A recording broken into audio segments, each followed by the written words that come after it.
आता बातमी पुण्यात आहे। पुणे भारतामधील पहिले शंखवादकांचं पथक म्हणजे केशव शंखनाद पथक विश्वविक्रम करतात। पुण्यामधील एसपी महाविद्यालयाच्या मैदानावर हा विश्वविक्रम केला जातोय। एकाच वेळेला 1111 शंखवादकांकडून हा शंखनाद करण्यात येणार आहे। हे मंत्र 10 संख्या आपल्या प्रत्येकाला आवडत नाही, त्याच्यात निदान 9 तरी असावा किंवा 11 तरी असावा। म्हणून केशव शंखनाद पथकाने या शंखाला मध्यस्थानी मानून अनेक पौराणिक वाद्यांचा तर भारतामधील पहिलं शंखवादकांचं पथक म्हणजे केशव शंखनाद पथक हे विश्वविक्रम करत आहेत आणि पुण्यामधील प्रसिद्ध एसपी महाविद्यालयाच्या मैदानावर हा विश्वविक्रम केला जातोय। एकाच वेळेला 1111 शंखवादकांकडून शंखनाद करण्यात येणार आहे। या कार्यक्रमाला अगदी थोड्याच वेळात सुरुवात होतीये आणि हे शंखवादक आता सज्ज झालेले आहेत विक्रम करण्यासाठी। या पथकामध्ये लहान मुलांचा देखील समावेश आहे। गेल्या अनेक वर्षांपासून हे सर्व शंखवादक आपली ही कला जोपासत आहेत, आपली सेवा सुद्धा पुरवतात आणि आज मात्र याच कलेच्या माध्यमातून विश्वविक्रम केला जाणार आहे, तेही पुण्यामध्ये।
शिव हर हर महादेव।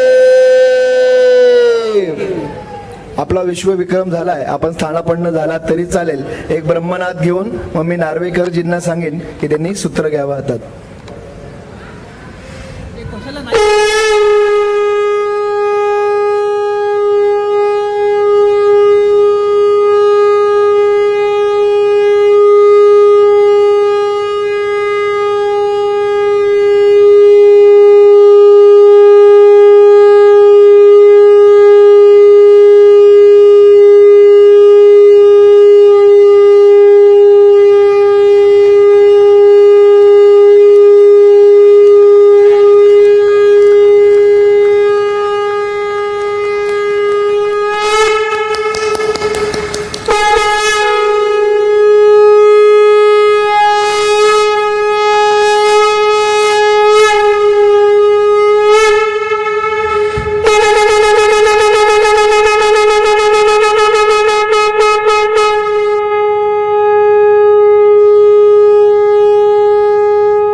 हा जो शंखध्वनी इथे आपण केला तो असे तो हिमाचल, उत्तर से हिमाचल से लेकर दक्षिण की गंगा तक, समुद्र पर्यंत तक या ध्वनी लहरी पोहोचलेल्या आहेत.